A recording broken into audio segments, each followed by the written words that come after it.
سامنے ہو اگر خیر البشر، پھر عبادت کا کتنا مزہ آئے گا۔ کوشش کریں، وہ عظیم مقرر آپ کے درمیان تشریف لا رہے ہیں، وہ انشاءاللہ آپ کو نصائح عالیہ سے نوازیں گے۔ ہمیں اور آپ کو پورے طور پر سننا ہے اور پورے طور پر اس بات کا داعیہ اور جذبہ اپنے اندر پیدا کرنا ہے کہ جو بھی سنیں گے اس پر انشاءاللہ عمل کریں گے۔ اس سے میری مراد آپ کے علاقے کا عظیم مقرر حضرت مولانا مفتی محفوظ الرحمان صاحب جرور ہے۔ میں حضرت سے گزارش کروں گا کہ مائک پہ تشریف لائیں اور اپنے بند و نصائح سے ان سامعین کو محظوظ فرمائیں۔ السلام علیکم ورحمۃ اللہ وبرکاتہ۔ وعلیکم السلام ورحمۃ اللہ وبرکاتہ۔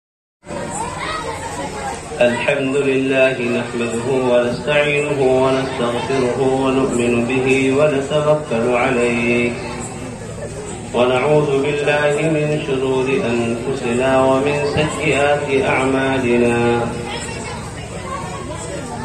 من يهده الله فلا مضل له ومن يضلل فلا هادي له، ونشهد أن لا إله إلا الله وحده لا شريك له، ونشهد أن سيدنا وحبيبنا وشفيعنا ومولانا محمدا عبده ورسوله، صلى الله تبارك وتعالى عليه وعلى آله وأصحابه وبارك وسلم تسليما كثيرا كثيرا. أما بعد، فأعوذ بالله من الشيطان الرجيم. بسم الله الرحمن الرحيم. لتبلغن في أموالكم وأنفسكم ولتسمعن من الذين أوتوا الكتاب من قبلكم ومن الذين أشركوا أذى كثيرا، وإن تصبروا وتتقوا فإن ذلك من عزم الأمور. وقال تعالى: هو الذي أرسل رسوله بالهدى ودين الحق ليظهره على الدين كله. صدق الله ومولانا العلي العظيم. يا رب صل وسلم دائما أبدا على حبيبك خير الخلق كلهم. لائق صد احترام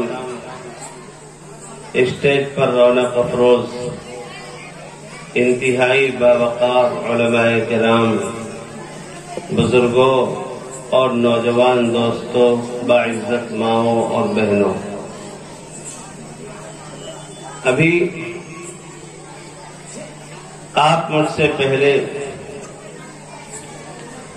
بہت قیمتی اور مفید باتوں سے اپنے آپ کو محظوظ فرما رہے ہیں،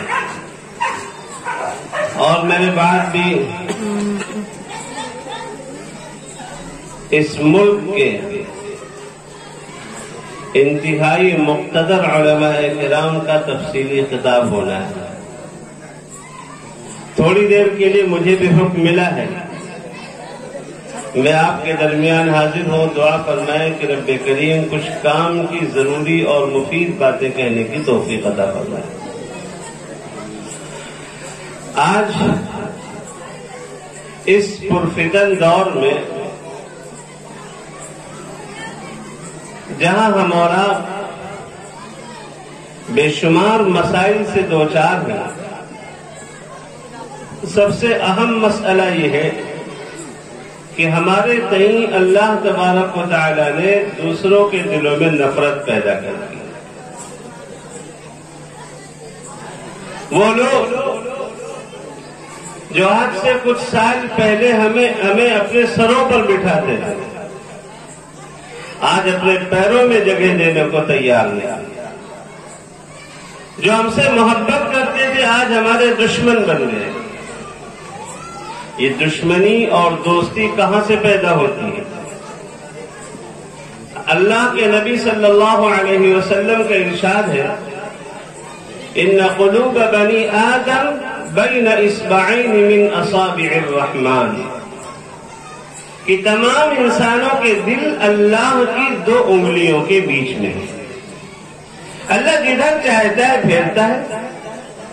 آپ ذرا اندازہ لگائیے حضور اکرم صلی اللہ علیہ وسلم کی آمد سے پہلے کے حالات، اس وقت کیسی نفرت تھی اور کیسی دشمنی تھی۔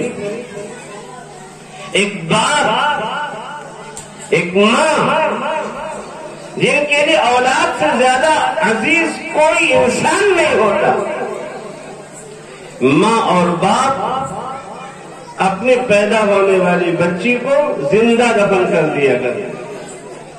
اللہ نے ایسی نفرت اس زمانے کے انسانوں کے دلوں میں پیدا کر دی تھی کہ باپ کے دل میں بیٹی کی نفرت سما گئی تھی۔ باپ اپنی بیٹی کو بیٹی ہونے کی حیثیت سے دیکھنا گوارا نہیں کرتا۔ اور پھر اس نفرت کا خاتمہ کیسے ہوا؟ حضور اکرم صلی اللہ علیہ وسلم کی چند سال محنت کے نتیجے میں اللہ نے پھر دلوں کو جوڑ دیا۔ حضور اکرم صلی اللہ تعالی علیہ وسلم نے جب لوگوں کو سمجھایا اور فضائل بیان کیے، اللہ تبارک و تعالیٰ کے سے تعلق قائم کرایا، احکام شریعت سے واقف کرایا، پھر رفتہ رفتہ لوگوں کے دلوں میں ایسی محبت پیدا ہو گئی، ایسی محبت کہ حضرت عبد الرحمن ابن عوف رضی اللہ تعالیٰ عنہ، یہ مکہ مکرمہ کے باشندے ہیں، ہجرت کر کے مدینہ طیبہ تشریف لے گئے ہیں۔ حضور اکرم علیہ السلام نے ان کو سعد ابن الربیع کا مہمان بنایا، اور سعد کے دل میں کیسی محبت تھی۔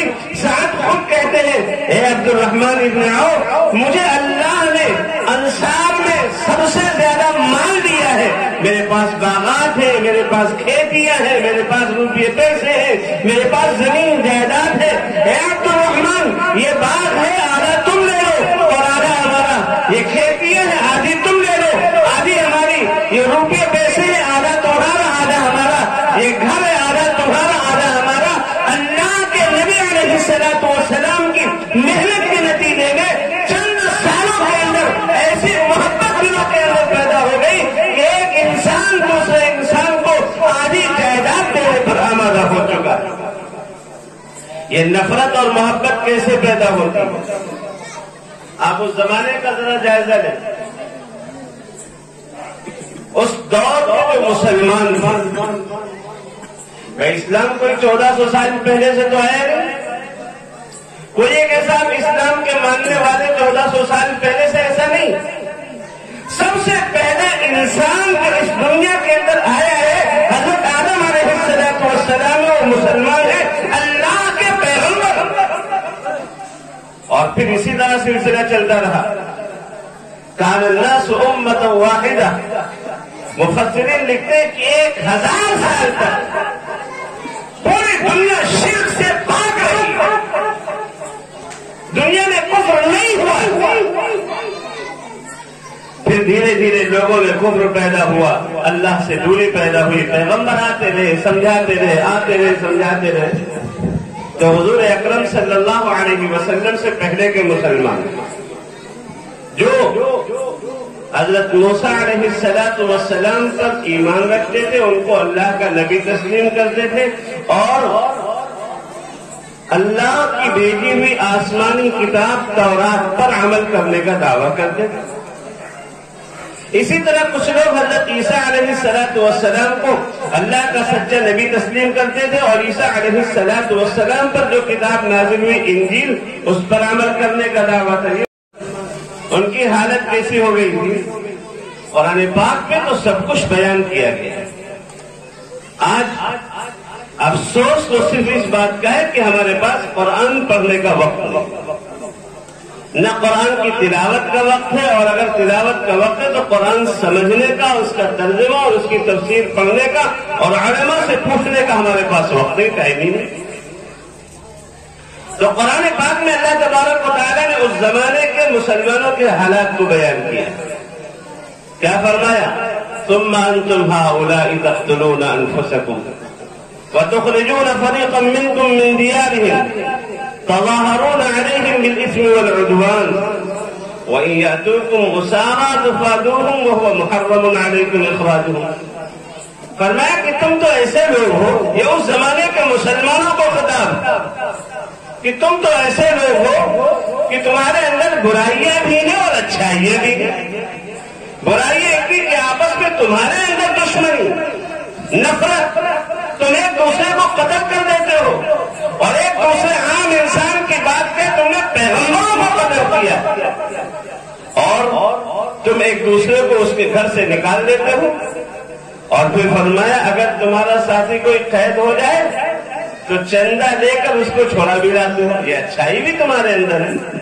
تو آدھی باتوں پر تمہارا ایمان ہے اور آدھی باتوں پر ایمان نہیں۔ افتؤمنون ببعض الکتاب وتکفرون ببعض، آدھی بات تم مانتے ہو اور آدھی بات نہیں مانتے ہو۔ تو جو مسلمان آدھی بات مانے اور آدھی بات نہ مانے اس کا بدلہ کیا ہے؟ کیا ہے اس کی سزا؟ اس زمانے میں سارے لوگ برے نہیں ہو گئے تھے، بلکہ اللہ تبارک و تعالی نے ایک دوسری جگہ پر مسلمانوں کی کچھ برائیوں کو بیان کرنے کے بعد ارشاد فرمایا ہے لیسوا سواء، سب برابر نہیں ہے۔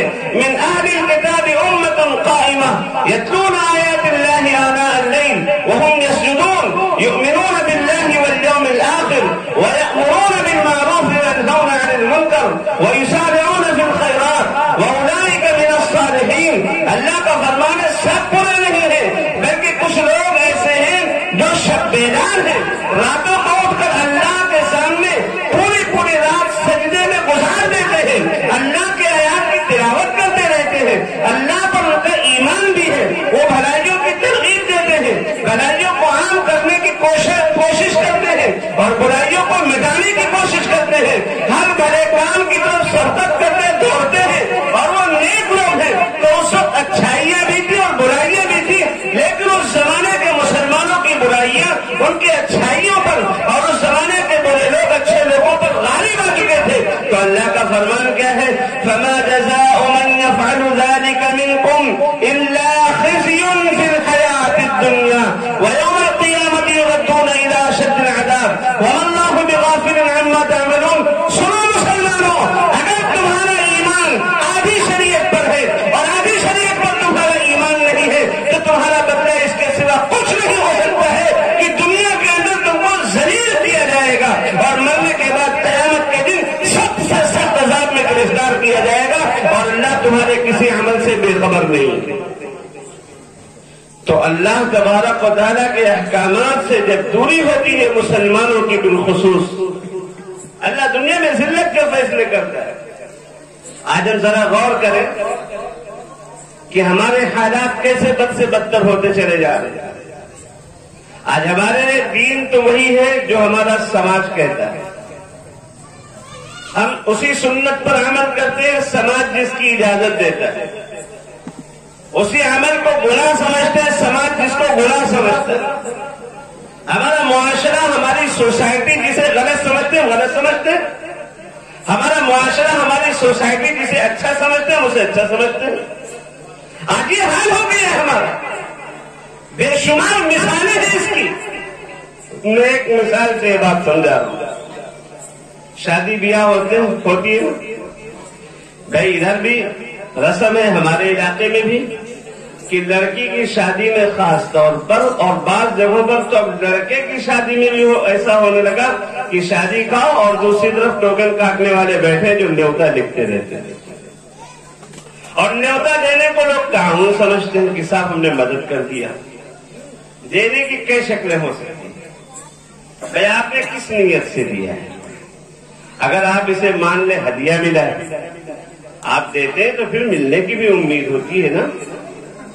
آپ بھی سوچتا ہے کہ ہم نے اپنی لڑکی کی شادی میں دیا ہے، اب دوسروں کی لڑکی کے شادی میں دیا ہے تو اپنی بچی کی شادی میں بھی دیں گے۔ اسی لیے لوگ کاپی قلم دے کر بٹھا دیتے ہیں کہ کوئی آئے تو اس کا نام نوٹ کر لو، اور بعد میں اس کو پڑھا جاتا ہے کہ کس نے کیا روپیے دیے کس نے نہیں دیے، لیکن ہم اس کو گناہ نہیں سمجھتے۔ آپ اندازہ لگاؤ کتنا بڑا گناہ ہے۔ آپ ہدیہ کی نیت سے اگر دے رہے ہیں کہ اس کی مدد ہو جائے، اس کا تعاون ہو جائے، بیچارہ غریب آدمی اس کا کام چل جائے، تو آخر واپسی کی امید کیوں رکھے ہوئے ہیں؟ اور اگر واپسی کی امید پر ہدیہ دے رہے ہیں تو سنو، آج کے کسی مفتی کا فتویٰ نہیں ہے کہ آپ کہتے ہیں نئے نئے مفتی نئے نیا فتویٰ، آج کے کسی ادارے کا فتویٰ نہیں ہے، بلکہ آج سے 1400 سال پہلے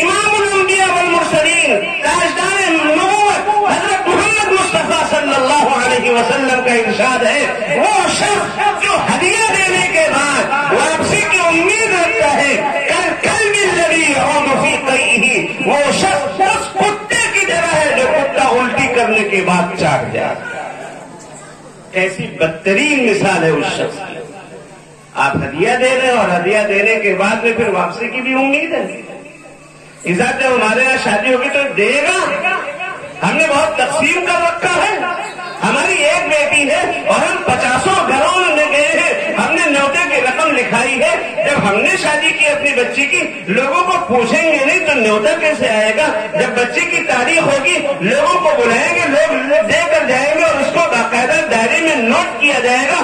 اللہ کے نبی فرما رہے اگر ہدیے کے لیے ہے اور واپسی کا ارادہ ہے تو واپسی کے ارادے پر اللہ کے پیغمبر کا فتویٰ کیا ہے؟ وہ شخص انسان نہیں بلکہ گر چکا انسانیت سے. اس کی انسانیت کا جنازہ نکل چکا ہے. وہ کتے کی طرح ہے جو کتا الٹی کرنے کے بعد چاٹ جاتا ہے. اچھا, اگر آپ کے صاحب ہم نے ہدیہ نہیں دیا تھا بلکہ قرض دیا تھا تبھی تو واپس لے رہے. قرض دیا تھا, آپ اندازہ لگاؤ اس میں کتنے مفاسد ہیں اور کتنی برائیاں ہیں قرض کی نیت کرنے میں. آپ نے کسی کی شادی میں, بچی کی شادی میں قرض دیا اور آپ کے یہاں شادی آنے سے پہلے اس پورے گھرانے کا انتقال. اللہ کے نبی صلی اللہ علیہ وسلم کا فرمان کیا ہے شہید کے بارے میں؟ جس کے بدن سے خون کا قطرہ زمین پر گرنے سے پہلے اس کی مغفرت ہو جاتی ہے. وہ شہید کے بارے میں ایک شخص بار شہید ہو, بار زندہ ہو, لیکن اگر اس کے ذمے کسی کا قرضہ ہے تو اللہ کے نبی علیہ السلام کا ارشاد ہے کہ اس کی بخشش نہیں ہوتی. اچھا, اگر قرض دے وہ واپس کر دے, مان لیجئے زندہ رہ جائے. آپ نے قرض دیا شادی کے موقع پر اور 5 سال کے بعد آپ کی بچی کی شادی ہو رہی, تو ایسا تو ہے نہیں کہ آپ نے اگر 100 روپے نیوتا لکھایا ہے تو دوسرا 100 ہی دے گا. وہ 151 دے گا. بڑھا کر دیتے کہ نہیں دیتے لوگ؟ کہ اس نے ہمارے 100 روپیہ دیا تھا تو ہم 151 دے دیں, 200 دے دیں, 501 دے دیں. اس طرح کے لوگ لکھاتے. اللہ تبارک و تعالی ہماری حفاظت فرمائے. کتنا خطرناک معاملہ ہے یہ. قرض دینے کے بعد اس نیت سے قرض دیا جائے کہ ہم کو واپسی میں اضافی رقم مل جائے, زیادہ مل جائے. اللہ کے نبی کا فرمان ہے اور سارے فقہا اس عبارت پر متفق ہیں, قرض جر نفعا فهو ربا. جس قرض کے اندر نفع کی امید ہو جائے وہ سود ہے, ربا ہے. اور جب سود ہے, میں نے خود قرآن کریم کے مطالعے میں اس بات کا جائزہ لیا ہے, غور کیا کہ جتنی سخت وعید اللہ تبارک و تعالی نے سود کے بارے میں بیان کی کسی اور گناہ کے بارے میں نہیں بیان کی. آپ قرآن اٹھائیں, اللہ کا فرمان پڑھیں. اللہ تعالی نے کیا فرمایا؟ الذين يأكلون الربا لا يقومون إلا كما يقوم الذي يتخبطه الشيطان من المس. جو لوگ سود کھاتے ہیں وہ قیامت کے دن ایسے اللہ کے سامنے حاضر ہوں گے جیسے ان کے اوپر آسیب کا اثر ہو گیا. جب آدمی پر آسیب کا اثر ہے تو اول فول بکتا ہے, جھومتا ہوا چلتا ہے, مخبوط الحواس ہوتا ہے. اس طرح اللہ کے دربار میں حاضر ہوں گے. اور کیا فرمایا؟ يمحق الله الربا ويربي الصدقات. سود کو تو اللہ ہر حال میں مٹا کر ہی رہے گا. اور فرمایا يا أيها الذين آمنوا اتقوا الله وذروا ما بقي من الربا إن كنتم مؤمنين. اے ایمان والو, اے ایمان والو اللہ سے ڈرو اور سود کا لین دین بند کر دو اگر تمہارے دل میں ذرہ برابر ایمان ہے. اور اگر باز نہیں آتے تو فَإِن لَّمْ تَفْعَلُوا, اگر تم باز نہیں آتے سود کے لین دین سے پھر تو کتنی سخت وعید ہے. فَأْذَنُوا بِحَرْبٍ مِّنَ اللَّهِ وَرَسُولِهِ, تو اللہ اور اس کے رسول کی طرف سے جنگ کا اعلان ہے. اللہ اور اس کے رسول کی طرف سے اعلان جنگ ہے. آپ کا مسلمان, ہم اور آپ شادی بیاہ میں نیوتے کی رقم لکھا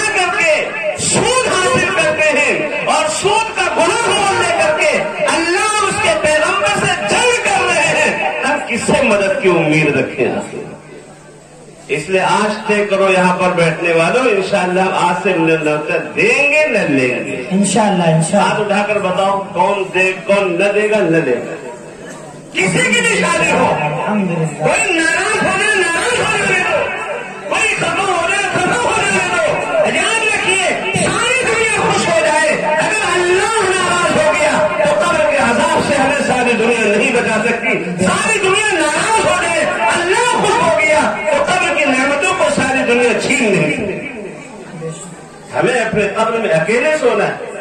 اس لیے دیکھو انشاءاللہ اس گناہ سے اپنے آپ کو بچائیں گے. آج یہ ظاہری گناہ، عمل کرنے کا نمبر تو بہت بات کے ظاہری گناہ ظاہر میں درست ہو گئے. باطن کا معاملہ اللہ جانتا ہے. ہمارے دل کے اندر کتنے ایمان ہیں، اللہ کے رسول کی کتنی محبت ہے.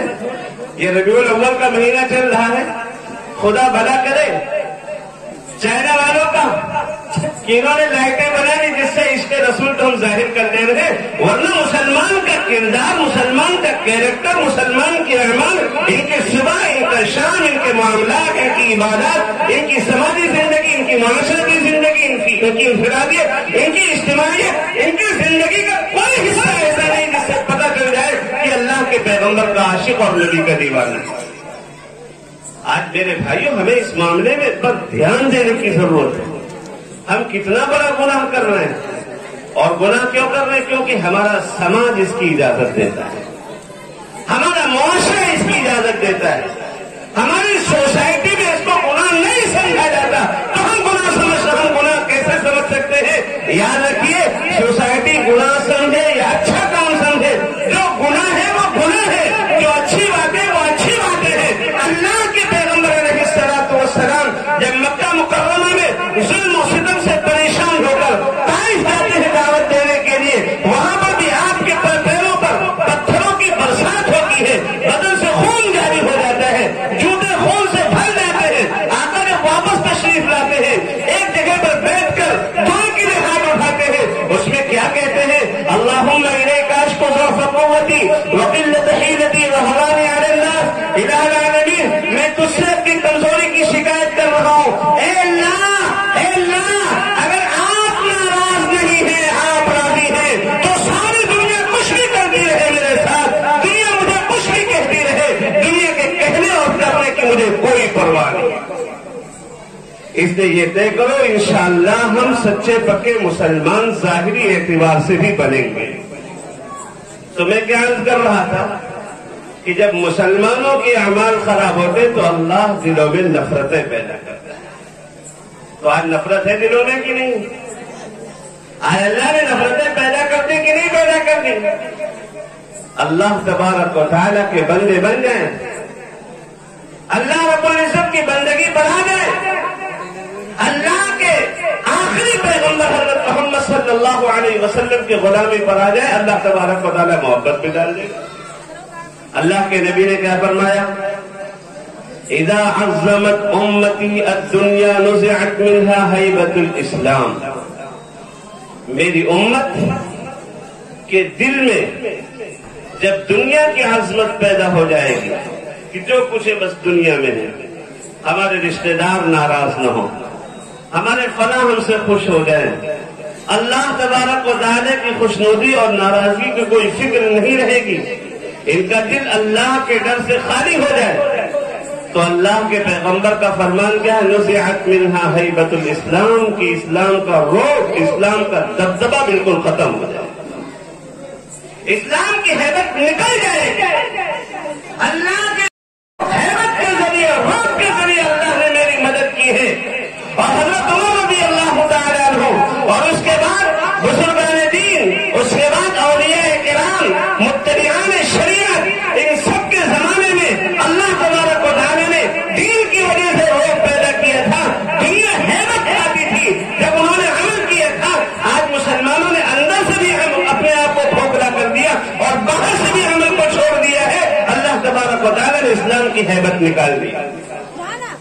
آپ بس میں سفر کرتے ہیں، مستقل کرتے ہیں سفر، ٹرینوں میں سفر کرتے ہیں، آپ دیکھتے ہوں گے بس میں اگر 5 پنجابی بیٹھے ہوں، 5 صرف 5، 60-70 لوگوں میں 5 پنجابی بیٹھے ہوئے ہیں، کسی کی ماں نے دودھ نہیں پلایا کہ پنجابی سے کچھ چھیڑ کر سکے، کسی کا اوقات نہیں ہے، وہ اپنے دھرم گرو کی بات پر دل سے عمل کرتے ہیں یا نہیں کرتے ہیں وہ الگ بات ہے، لیکن انہوں نے ظاہری حلیہ اپنے دھرم گرو کی بات کے مطابق بنا رکھا ہے۔ ان کے دھرم گرو نے کہا ہے داڑھی رکھنا ہے، داڑھی رکھیں گے، دھرم گرو نے کہا ہے پگڑی رکھنا ہے، پگڑی رکھیں گے۔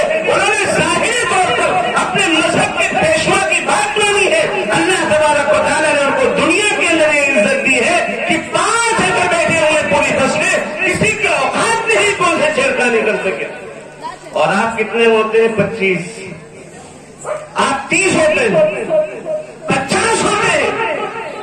ایک آتا ہے آپ کی داڑھی نوچتا ہے، آپ کی ٹوپی اتارتا ہے، گالیاں دیتا ہے، اسلام کو برا کہتا ہے، اللہ کو گالیاں دیتا ہے، حضرت محمد صلی اللہ علیہ وسلم کی شخصیت پر بھی جو اٹھاتا ہے، لیکن یہ 30 کے 30 ان کے دلوں کے اندر ایسی دہشت پیدا ہو گئی ہے کہ ان کی ہمت نہیں کہ اس کا جواب دے سکتے۔ آج ظاہری طور پر بھی تو مسلمان نظر آئے، کم سے کم اگر کسی سے بات کی جائے تو کہتے صاحب بس دل میں اللہ کا ڈر اور ظاہر میں چاہیے۔ بتا اللہ کا ڈر، حضرت عائشہ، حضرت خدیجہ، حضرت میمونہ ان لوگوں سے زیادہ ہے کسی کے اندر؟ ان لوگوں سے زیادہ کسی کے اندر ہو سکتا ہے؟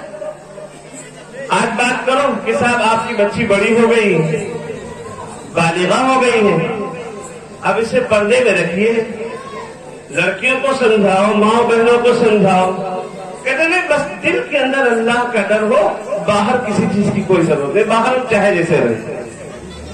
آپ بتائیں آج کی عورتیں حضرت عائشہ سے زیادہ پاک دامن؟ کون ہے عائشہ؟ جن کی عفت کی قسم کھائی جاتی ہے، جن کی پاک دامنی کی قسم کھائی جاتی ہے، وہ عائشہ جن پر الزام لگا ہے تو کسی انسان نے ان کی پاکی کی گواہی نہیں بلکہ انسانوں کے خالق رب کائنات میں قرآن میں کئی آیتیں نازل کر کے عائشہ کی عزت اور پاکیزگی کو بیان کیا۔ ان عائشہ کو خطاب ہے، یا نساء النبی لستن کاحد من النساء ان اتقیتن فلا تخضعن بالقول فيطمع الذي في قلبه مرض وقلن قولا معروفا۔ کہ تمہاری زبان میں لچک نہ آنی چاہیے، تمہاری زبان میں اتنی نرمی نہ ہو کہ ہر آدمی تم سے بھول مل جائے اور پیار و محبت سے اجنبی آدمی بات کرنے لگے اور اجنبی آدمی کے دل میں تمہارے بارے میں کوئی غلط خیال پیدا ہو جائے۔ اس طرح تمہاری زبان میں بھی لچک نہ ہونی چاہیے۔ تم گھر سے باہر بناؤ سنگار کر کے نہ نکلو، وقرن فی بیوتکن، گھر کے اندر زیادہ وقت گزارا کرو۔ اللہ کس سے خطاب کر رہا ہے؟ یہ پاکیزہ عورتوں سے۔ انما یرید اللہ لیذھب عنکم الرجس اہل البیت ویطہرکم تطہیرا۔ اے نبی کی بیویوں، اے نبی کی گھر والیوں، اللہ چاہتا ہے کہ تمہیں خوب پاک صاف کر دے۔ تو میرے بھائیوں، آج ظاہری اعتبار سے بھی اگر ہم مسلمان بن جائیں تو اللہ کی ذات سے امید ہے اللہ دلوں کو موڑ دے گا۔ اللہ تبارک و تعالیٰ دلوں کی نفرت کو محبت سے بدلنے پر قدرت رکھتا ہے۔ حضرت عمر کس ارادے سے گئے تھے؟ نفرت تھی دل میں نا، اور راستے ہی میں کیا ہوا؟ وہ نفرت محبت میں تبدیل ہو گئی۔ حضرت ابو محذورہ رضی اللہ تعالی عنہ بھی مسلمان ہوئے اور اسلام سے پہلے ان کا خود بیان ہے کہ پوری دنیا میں سب سے زیادہ بدترین چہرہ مجھے لگتا تھا تو وہ حضرت محمد صلی اللہ علیہ وسلم کا لگتا تھا، نعوذ باللہ۔ آقا نے ان کو بلوایا، پکڑوایا اور صرف سر کے اوپر ہاتھ رکھ دیا۔ فرماتے ہیں کہ حضور کے ہاتھوں کی ٹھنڈک میرے سینے تک محسوس ہوئی اور اللہ کے نبی کا ہاتھ رکھنا ہوا کہ کائنات میں سب سے زیادہ محبوب اور سب سے زیادہ پسندیدہ چہرہ اگر میرے سامنے کوئی تھا تو حضرت محمد صلی اللہ علیہ وسلم کا تھا۔ تو دلوں کو اللہ بدلتا ہے۔ میرے بھائیوں، جب مسلمان مکمل طور پر شریعت پر عمل پیرا ہو جائے اللہ تبارک و تعالیٰ دلوں میں محبت پیدا کر دیتا ہے۔ ورنہ آدھی بات مانے اور آدھی نہ مانے تو وہی سزا ہے جو بنی اسرائیل کی سزا تھی. اللہ نے ایک جگہ پر دھمکی آمیز لہجے میں فرمایا بھی ہے عَسَىٰ رَبُّكُمْ أَن يَرْحَمَكُمْ وَإِنْ عُدْتُمْ عُدْنَا. لوگوں اللہ کی رحمت سے مایوس نہ ہو، اللہ تم پر رحم کرے گا، لیکن اگر تم نے انہی جیسی حرکتیں کی تو جیسے ہم نے ان پر دشمنوں کو مسلط کیا تھا آج بھی ہماری ویسی طاقت ہے، آج بھی ہم تم پر اسی طرح دشمنوں کو مسلط کریں گے اور ان کے دلوں میں نفرت پیدا ہوگی، ایک ایک کو چن چن کر کے ختم کیا جائے گا. یاد رکھیے اللہ تبارک و تعالیٰ نے اسلام کی حفاظت کی گارنٹی دی ہے. جو مسلمان اسلام کے ایک ایک حکم پر عمل پیدا ہوگا وہ اسلام کی برکت سے محفوظ رہے گا، اور جو مسلمان اسلام کے احکامات کو ٹھکرائے گا اللہ تبارک و تعالیٰ کی طرف سے اس کی حفاظت کی کوئی گارنٹی نہیں. میں نے جو قرآن کی آیت پڑھی تھی اللہ نے کیا فرمایا؟ هو الذي أرسل رسوله بالهدى ودين الحق. اللہ وہ ذات ہے جس نے اپنے پیغمبر کو ہدایت کی بات اور سچا دین دے کر دنیا کے اندر بھیجا ہے. لِيُظْهِرَهُ عَلَى الدِّينِ كُلِّهِ، تاکہ اس دین کو دنیا کے تمام دینوں پر غالب کر سکے. اور اللہ تبارک و تعالیٰ کا وعدہ ہے دین غالب آ کر رہے گا، ہر حال میں غالب آ کر رہے گا. اگر ہم دین پر عمل پیرا نہیں ہوں گے ہم روڑا بنیں گے. اللہ روڑے کو ختم کرے گا، دوسرے لوگوں کو لے کر آئے گا اور ان کو سچا پکا مسلمان بنائے گا اور ان کے ذریعے اسلام دنیا کے اندر غالب آئے گا. اس لیے میرے بھائیوں بزرگوں اور دوستوں آپ سے گزارش ہے کہ ہم ظاہری اعتبار سے بھی دیندار بننے کی کوشش کریں، باطنی اعتبار سے بھی دیندار بنے، ہر اعتبار سے اللہ کے محبوب کی سنتوں کو اپنے دل کے اندر جگہ دیں، اپنے جسم کو نبی کی سنتوں سے سجائیں. ہمارا اٹھنا بیٹھنا، ہمارا کھانا پینا، ہمارا سونا جاگنا، ہمارے معاملات، ہماری زندگی سب کچھ اللہ کے پیغمبر کی تعلیمات کے مطابق ہو. اللہ دلوں کو بدلنے والا ہے. جو اسلام کے دشمن ہیں، جو تمہارے تئیں نفرت اپنے دل میں رکھتے ہیں، جن کے دلوں میں نفرت کی آگ بھڑک رہی ہے، اللہ تبارک و تعالیٰ اس بات پر قادر ہے کہ ان کی بھڑکتی ہوئی نفرت کی آگ کو محبت کے شبنم سے اللہ تبدیل کر دے. اللہ پاک ہم سب کو عمل کی توفیق عطا فرمائے. آمین. وآخر دعوانا ان الحمد للہ رب العالمین.